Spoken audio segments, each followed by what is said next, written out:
Let me show y'all how to make apple fritters. I went ahead and peeled, cored, and diced 2 large Honeycrisp apples that are going to go into our fritter batter.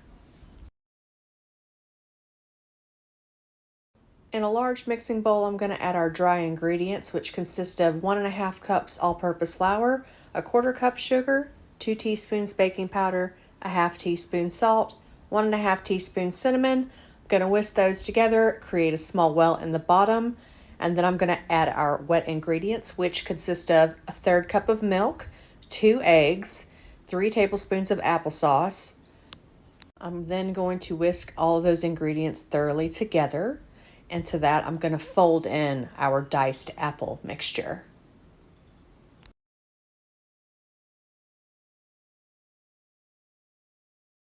Once I've fully folded in all of the apples, I'm going to set that off to the side and start on our glaze.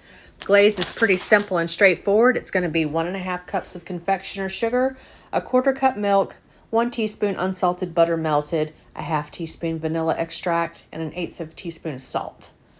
We're going to whisk those thoroughly together and set that off to the side. We'll move on over to the stove where we have our Dutch oven. I'm going to take some canola oil and I'm going to fill our Dutch oven 1½ inches worth of oil, and I'm going to heat that up to 375 degrees.